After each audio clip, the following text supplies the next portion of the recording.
Monsieur le député, Madame la conseillère régionale, Madame la conseillère municipale, chers collègues, Mesdames, Messieurs, chers amis, j'ai le très grand plaisir de vous accueillir avec Claude Lebec. Où est-il? Voilà. Responsable de la station éphémère de Concarneau, au lycée maritime et aquacole de La Rochelle, pour assister au retour d'expérience et la présentation des résultats du projet Hermiona. Le soleil n'est pas là, mais votre présence et le fait que vous soyez aussi nombreux illumine le lycée. Je vais rapidement passer la parole à ceux qui ont été au cœur du grand voyage et du projet Hermiona. Ainsi, vous allez entendre dans l'ordre d'abord Thierry Daguzan, qui est le président de l'association Le Grand Voyage du lycée maritime de La Rochelle et des Pertuis, qui va nous décrire le projet pédagogique qui a consisté à faire traverser l'Atlantique à 36 élèves à bord d'un voilier de 23 mètres, le K8. Puis vous entendrez Catherine Hérault, enseignante en culture marine, qui vous décrira le projet de prélèvement de phytoplancton par les élèves, avec certains d'entre eux. Après un petit film, Claude Lebec nous décrira pour sa part le projet de sciences participatives Hermiona et nous fera l'annonce de premiers résultats scientifiques. Puis de nouveau, Thierry Daguzan procédera à la dissolution de l'association Le Grand Voyage, qui a bien vécu, qui a rempli entièrement son œuvre, ses fonctions, et qui arrive maintenant à son terme. Enfin, nous inaugurerons par groupe, guidés par les élèves, parce que, bon, quoique je pense qu'avec 2 groupes, on devrait y arriver, l'exposition qui a découlé, qui se trouve dans le hall, juste à droite, à l'entrée. Et afin que la fête soit complète, eh bien, je vous inviterai à l'issue à un moment de convivialité gustative dans le préau qui se trouve juste en face. Alors, avant de passer la parole à Thierry, je vais quand même passer à un certain nombre de remerciements. Remerciements tout d'abord à tous ceux qui ont participé et permis le grand voyage sur le K8. Ils sont tellement nombreux qu'on a dû en faire un poster. Donc je ne vais pas pouvoir les citer tous aujourd'hui. Mais au premier rang de ceux qui sont présents ou représentés, je ne peux quand même pas m'empêcher de citer Olivier Falorni, notre député, et puis Jean-François Fontaine, notre maire, remplacé ce soir par Catherine Léonidas. Remerciements à l'ensemble des agents du lycée qui ont travaillé à l'organisation de cette manifestation et qui se sont beaucoup investis. Et enfin, un énorme merci à Yves Rémer, à Claude Lebec, à Françoise Evin et à Elisabeth Nézan et à tous ceux qui ont travaillé à ce projet. Merci d'avoir accepté de participer au projet, merci d'avoir fait confiance à nos élèves, merci d'avoir permis la mise en valeur de leur travail et de l'enseignement professionnel maritime. Oui, effectivement. Alors, le projet, il a été initié, au départ, c'était parti d'une demande de la région qui avait un peu sollicité tous les lycées régionaux à d'avoir une idée autour de l'Hermione. Et effectivement, nous, l'Hermione, ça nous parlait, c'est le monde maritime. Et de suite, ça a fait titre en disant, bah oui, l'Hermione, ok, et pourquoi pas la suivre? Donc, on est parti sur l'idée de suivre l'Hermione pendant tout son voyage. Et donc, comme éventuellement, on avait fait ça en 2008 pour la création, enfin, pour l'anniversaire de la création de la ville de Québec, on était parti avec une goélette et des jeunes. On s'est dit, bah, ça va être vite fait pour nous, on va essayer de renouveler le projet. Et donc, on est parti suivre l'Hermione. Alors, suivre l'Hermione, c'était partir avec des élèves en formation maritime et mettre en application un peu toutes leurs connaissances théoriques qu'ils voient tous les jours au lycée. C'est pour ça que, par exemple, le mercredi après-midi, on avait monté des ateliers modules. Je pense qu'on a des collègues, je pense à Jean-Pierre Bernabin, qui a fait un module navigation où les gamins ont pu à la fois positionner tout le voyage, toutes les villes qu'on allait voir, et en même temps voir comment on allait communiquer en mer, comment on allait s'en sortir au niveau de la sécurité. Suivre l'Hermione, c'était aussi vivre sur un bateau de 23 mètres, donc à 8. C'était aussi vivre ensemble, parce que même si on était au maximum, on a été 12, au minimum, on a été 10 sur le bateau, 23 mètres, 3,50 mètres de large, ça ne fait pas beaucoup de mètres pour chacun. Et donc, il a fallu mettre une sorte de règle de vie, de vivre ensemble. Et en même temps, c'était aussi préparer le voyage pour tout ce qui était avitaillement. Et donc, on a eu un autre collègue qui, le mercredi après-midi, a passé son temps, pendant un moment, à faire toute une sorte de listing pour savoir qu'est-ce qu'on allait devoir avoir pour vivre sur le bateau. Donc ça a été aussi fait, un atelier qui a été fait le mercredi après-midi. Il y a eu aussi, suivre l'Hermione, c'était aussi c'était connaître l'histoire. L'histoire de la frégate, effectivement, donc l'histoire de Lafayette, l'histoire aussi des villes américaines, des insurgés américains. Et là, on a eu la chance d'avoir un professeur de l'université de Poitiers, là, Thierry Sodo, qui est venu nous faire une conférence sur l'histoire américaine et sur les insurgés. Suivre l'Hermione, c'était aussi aller dans un pays où on parle étranger. Alors pour les élèves, des fois, c'est un peu particulier parler étranger. Pour moi, je ne vous dis pas. Mais voilà, donc ils sont allés voir un peu, parler puisqu'il y en a qui sont là. Je me souviens par exemple aux États-Unis, ce qui était assez sympa, c'est qu'au début, beaucoup d'Américains sont venus voir le bateau, puisqu'il y avait l'Hermione, on n'était pas trop loin derrière. Et donc ils se disaient, qu'est-ce que c'est que ce bateau, là, un pavillon français, long comme un cigare. Et donc ça étillait un peu toute la curiosité des Américains qui sont venus voir le bateau. C'était des jeunes qui avaient leur anglais de base, et bien arrivaient à expliquer d'où il venait ce bateau, c'était un ancien bateau de course, qu'est-ce qu'ils faisaient, etc. Et ils arrivaient même à expliquer quelle était leur formation, qu'est-ce qu'ils faisaient, pourquoi ils étaient là. Donc ça, c'était hyper intéressant. Suivre l'Hermione, c'était aussi un projet culturel. On arrivait avec notre culture, et là, donc, on s'est dit, qu'est-ce qu'on pourrait faire pour un peu représenter la culture française. Et là, on a eu notre enseignante d'art plastique, d'art appliqué, pardon, Elisa, et donc on a fait une voile que vous pouvez voir là, où on représente toutes les étapes de l'Hermione, du voyage, et là, il y a tous les noms des villes sur lesquelles nous sommes allés.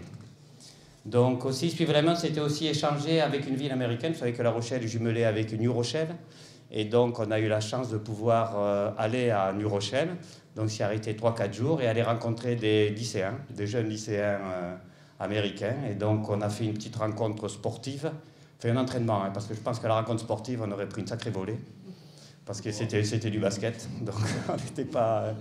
Non, oui, je pense. Donc, mais c'était fort intéressant, parce que là aussi, pareil, ils ont pu communiquer dans la langue donc, de Shakespeare avec ces jeunes Américains. Suivre l'Hermione, c'était aussi se souvenir de plein d'images, de partager aussi avec les autres. Et comment on va en partager? Et donc pour partager, on a fait un film. On a fait un film de cette... si vous voulez, tout à l'heure, on le passera pour ceux qui sont intéressés. Donc on a fait un film. C'est grâce à monsieur, d'ailleurs, le député, qu'on a pu, par le financement qu'il nous a apporté, créer ce film. Et en même temps, on a fait un livre. Alors je ne sais pas s'il y en a qui l'ont vu, on l'a mis un peu sur Internet. Donc on a fait ça. Donc c'est pareil, on avait tout un mercredi après-midi, un atelier vidéo où donc les jeunes se sont appris à utiliser l'appareil photo et la caméra. Suivre l'Hermione, c'était aussi partager avec de petits Français, donc on a partagé avec des écoles maternelles. On a partagé avec donc l'école primaire de Maran, l'école maternelle de... non, c'est l'école maternelle de Maran, pardon, l'école primaire de Loumeau, et puis une école primaire de Villeneuve-les-Salines. Suivre l'Hermione, c'était aussi créer un projet fédérateur d'enseignement interdisciplinaire. Et ceci, même si tout le personnel n'y a pas participé, des fois on peut le regretter, ce fut quand même pour ceux qui l'ont fait un sacré souvenir. Enfin, en tout cas, une sacrée expérience. Suivre l'Hermione, c'était aussi s'ouvrir vers d'autres champs d'exploration maritime. Et en particulier, donc... D'ailleurs, c'est ce qui nous réunit aujourd'hui, c'est grâce à une des collègues qui a eu un peu de curiosité, puisqu'on quand on a lancé le projet, on a dit à chaque collègue, est-ce que vous n'aurez pas une idée de ce qu'on pourrait faire? Et je pense que c'est Catherine Hérault, donc, qui a eu l'idée de se dire, on pourrait faire des pêches. Alors, ce n'était pas des pêches à la ligne, parce que si on peut parler de pêche, on n'a rien pris, nous, en mer. Ils n'ont pas été... Pour des marins pêcheurs, il n'y en a pas un qui a chopé un poisson. Par contre, on a attrapé d'autres choses, et donc on a fait des pêches grâce à Catherine qui a pris contact avec Ifremer, donc avec Claude, et donc on a fait des belles pêches. Et suivre la main, c'était aussi faire naviguer, donc c'était 35 jeunes. On a eu donc 4 bordées, une bordée de 12 élèves, de 12 élèves, la première partie pour aller aux Canaries, une deuxième bordée de 10 élèves pour aller aux États-Unis. Donc il y en a encore quelques-uns, ils étaient en seconde. Je crois qu'il y en a un qui a fêté ses 16 ans. Et toi, c'est 17 ans, Axel. C'est 17 ans au milieu de l'Atlantique. Je pense qu'il s'en souviendra. Et voilà, c'était en définitif, si on réfléchit bien, le projet, il a tenu, ces 47 élèves ont participé au projet, c'est-à-dire le quart de l'établissement. Sans compter que ceux qui sont restés à terre ont quand même aussi participé au projet. Et puis sur la main, ce fut un budget. Alors un budget assez conséquent. Bon, effectivement, on a eu les institutions qui nous ont aidés, je pense à la région, au ministère, à la CDA. Et puis après, on a eu des partenaires. C'est pour ça qu'on a été obligé de créer une association qu'on appelait donc, le Grand Voyage du lycée maritime. Et c'est avec elle qu'on a pu récolter l'autre moitié du budget qui nous manquait pour partir. Bonjour à tous, merci d'être venus.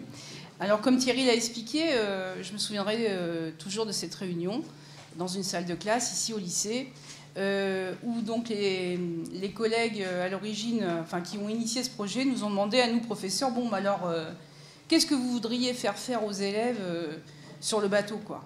Et puis moi j'ai dit, ils pourraient pêcher du plancton. Alors il y en a un qui a dit, c'est quoi ça, le plancton? Donc il a fallu un petit peu les convaincre au début, hein, j'avoue, que ça pouvait être intéressant de faire des pêches.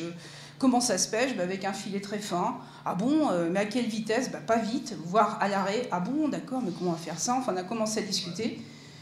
Et puis là, je me suis dit, pour que tous les élèves du lycée en profitent, il faudrait que ces échantillons soient conservés, qu'on puisse les conserver pour que d'autres en profitent. Et là, j'ai eu l'idée de contacter mon amie Sylvie Genozo, avec qui j'ai eu l'occasion de travailler autrefois, il y a bien longtemps, à l'Ifremer. Et je lui ai dit, Sylvie, comment on fait pour conserver, comme pour pêcher du plancton, et pour le conserver dans de bonnes conditions? Elle m'a dit, écoute, il faut que tu contactes l'Ifremer de Concarneau, c'est les spécialistes du phytoplancton à l'Ifremer. Donc c'est ce qu'on a fait. Et là, ça a été la rencontre avec Claude Lebec et son équipe, qui ont foncé dans le projet et qui tout de suite se sont investis et nous ont donné les clés, quoi. C'est-à-dire ils ont mis au point la mission, ils nous ont donné tout le matériel, tous les produits, ils ont fait un protocole. Et après, moi, mon travail, c'était simplement d'inviter les élèves à mettre en œuvre ce protocole. Et puis, ils n'ont eu qu'une fois pour s'entraîner, les élèves, hein, vous vous souvenez, hein. On a une seule fois, on était tellement occupés par plein de choses pour ce projet gigantesque, hein, qu'une seule fois, on a pu monter sur le bateau du lycée avec monsieur Bernaben, ici présent, qui nous a emmenés, avec les filets, pour faire un test, l'Ifremer était là, et tester le protocole. Et les élèves qui ont participé à cette première pêche ont immédiatement été parachutés responsables de mission scientifique.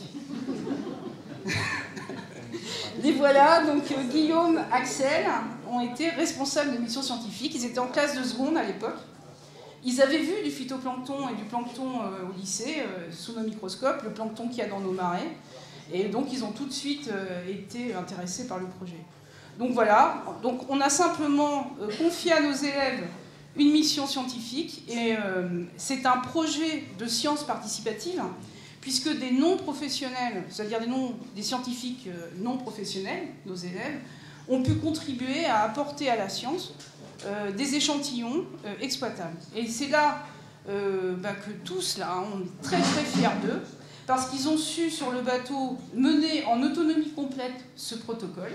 Ils s'en sont occupés, ils ont même réussi à intéresser les autres élèves, les autres sections, autres que culture marine, donc qui n'étaient pas biologistes, hein, les mécaniciens, les navigants, même les marins-pêcheurs ont dit « mais c'est quoi que vous pêchez là?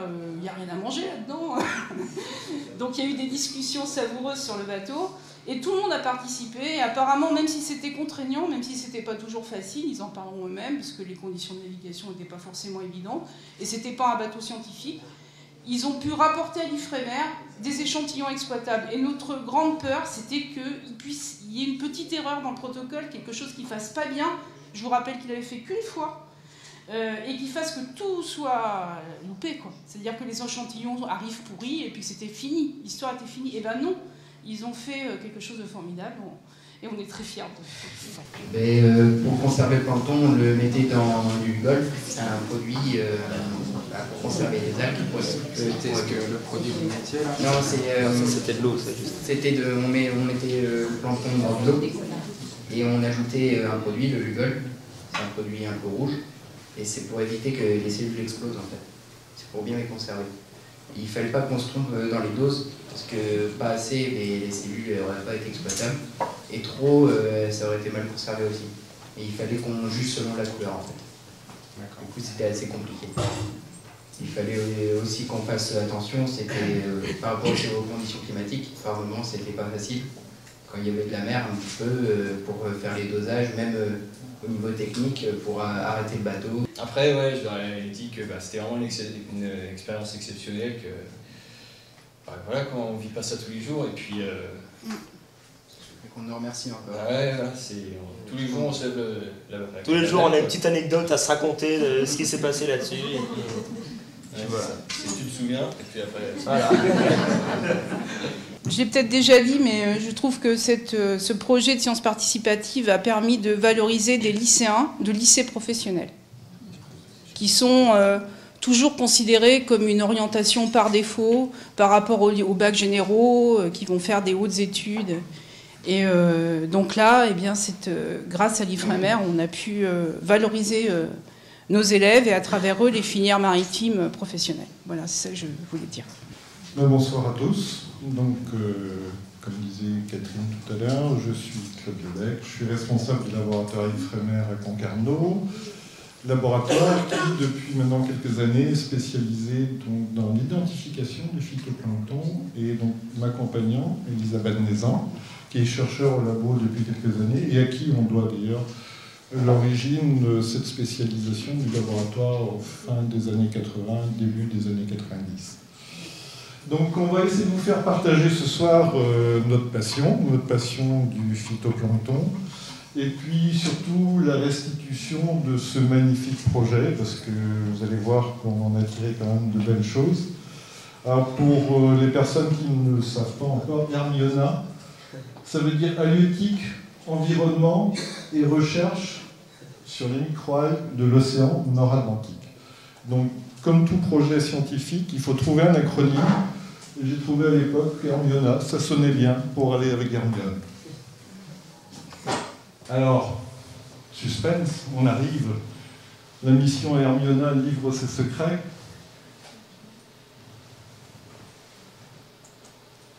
Donc, premier résultat. Les échantillons donc récoltés au cours de votre traversée, il y a quand même une belle correspondance entre les espèces trouvées en baie de Concarneau par Elisabeth et observées dans les échantillons récoltés par vous pendant votre traversée. Et je vais passer la parole à Elisabeth qui va vous donner quelques exemples. Merci Paul. Donc, je ne vais pas passer en revue la dizaine d'espèces dites exotiques que j'ai pu observer donc, à la rentrée de la baie de Concarneau à partir de l'automne 2014. Je vais quand même reprendre, pour vous illustrer donc, mes propos, deux espèces parmi ces 10. Là. Et donc, la première, c'est donc mon Lysodium schilleri. Chaque espèce porte un nom, d'origine latine ou grecque d'ailleurs. Celle-ci, c'est d'origine latine, Lysodinium. Et donc là, sur la carte, qu'est-ce que vous voyez donc,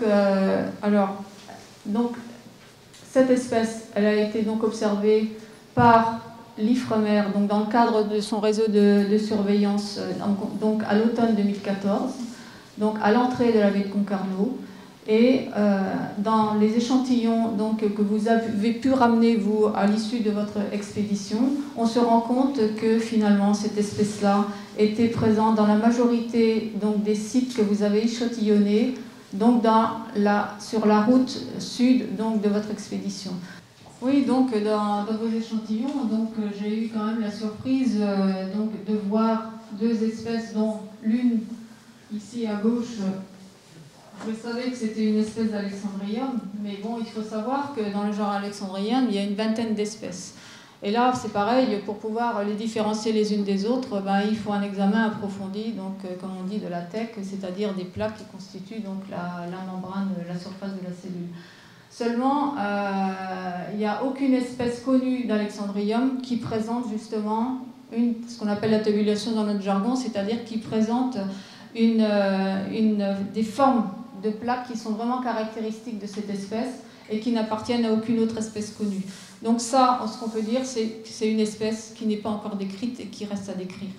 De la même façon, là, à droite, donc une autre espèce, alors là, c'est même encore pire, c'est qu'on ne sait même pas à quel genre elle appartient. C'est-à-dire que dans la détermination, dans la classification donc, de ces microalgues-là, on tient compte justement donc, de la tabulation, et cette espèce a une tabulation qui est vraiment bien particulière. Elle n'appartient à aucune autre tabulation d'autres genres. Donc là, c'est une nouvelle espèce et un nouveau genre. Donc, on serait tenté de dire on va publier justement toutes ces recherches, là, mais le problème c'est que, comme le disait tout à l'heure Claude, maintenant il nous faut absolument avoir la signature génétique de ces espèces avant de pouvoir donc publier ces données-là. Le problème c'est qu'on n'a pas réussi à obtenir la signature génétique avec vos échantillons de ces deux espèces-là. Ça n'a pas marché, ça ne marche pas tout le temps, hein. Entre autres parce que les échantillons étaient fixés avec le Lugol, hein, donc on ne pouvait pas faire autrement que de ramener des échantillons fixés. Ce qui marche le mieux, évidemment, c'est de faire justement l'extraction de l'ADN à partir de cellules non fixées, des cellules vivantes. Mais là, bien évidemment, c'était quasiment impossible puisque votre expédition a duré plusieurs mois.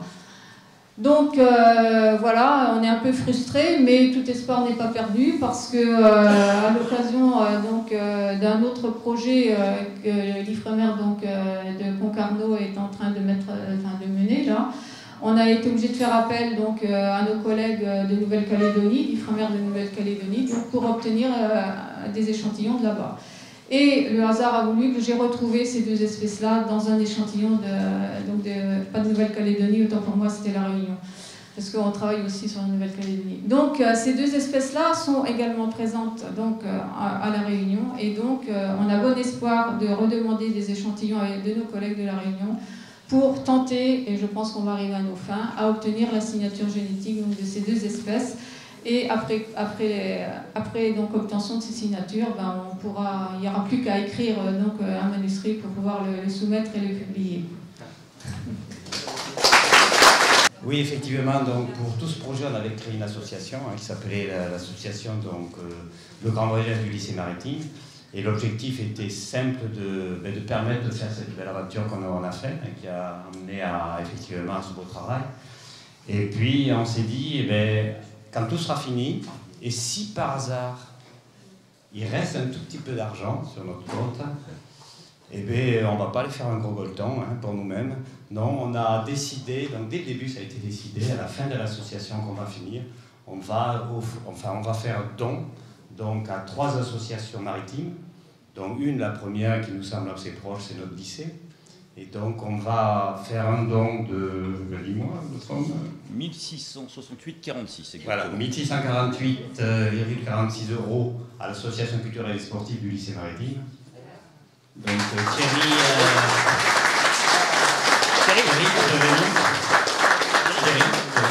Monsieur Barbin. J'oubliais simplement qu'on n'a quand même pas remercié 2 personnes qui nous ont permis de faire ce projet, qui ne sont plus là au lycée. Mais à l'époque, ils étaient présents. Je pense à M. Renigo, qui était directeur du lycée à l'époque. Donc c'est quand même grâce à lui. Et puis Christophe Moulin, qui était l'adjoint de direction, donc a été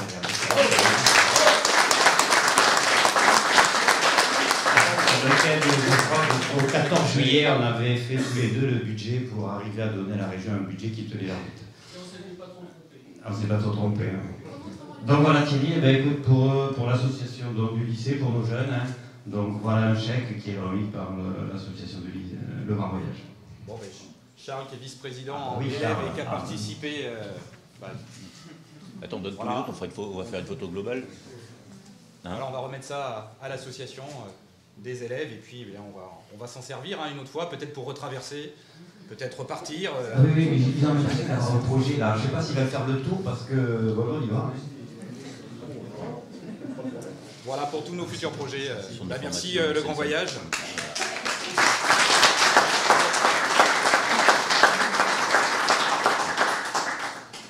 Donc, Ouais, restez là comme ça on fera une photo globale. la deuxième association qu'on voulait donner, c'était le centre de formation de la SNSM qui forme des jeunes là, l'été pour les plages. Et donc, ils sont tous ces sauveteurs qui sont là l'été. Et donc, on voulait remettre un chèque de 1 000 € à l'association. Merci bien. Symbole des sauveteurs en mer, donc c'est la SNSM de La Rochelle, où on voulait offrir aussi la dernière 1 000 € qui nous reste sur la caisse, puisqu'on a fait. Merci.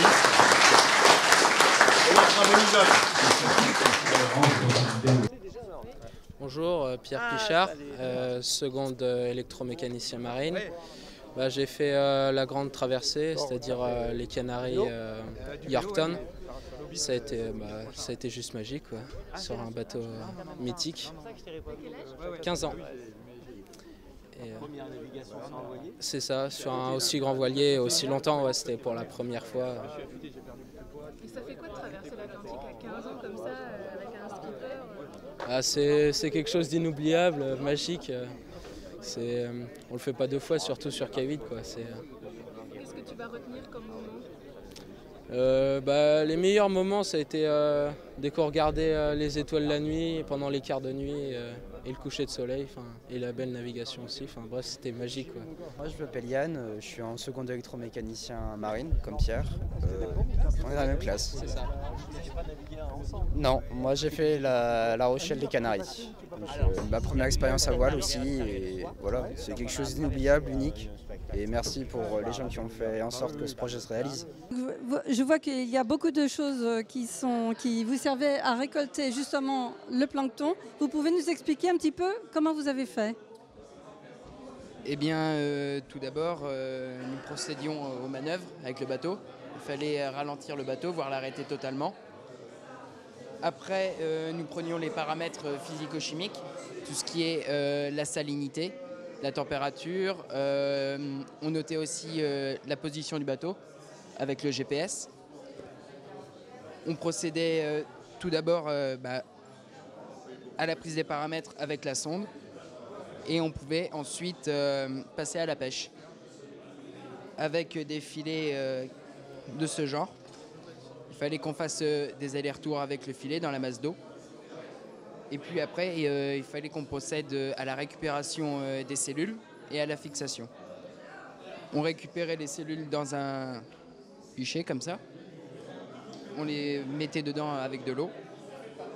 Et puis, nous utilisions des bocaux de ce genre-là. On les remplissait avec les cellules pour pouvoir ensuite les fixer avec le Lugol, ce fameux produit. Moi, ce qui m'intrigue, c'est le petit flacon jaune. Donc, vous mettiez plusieurs solutions dedans?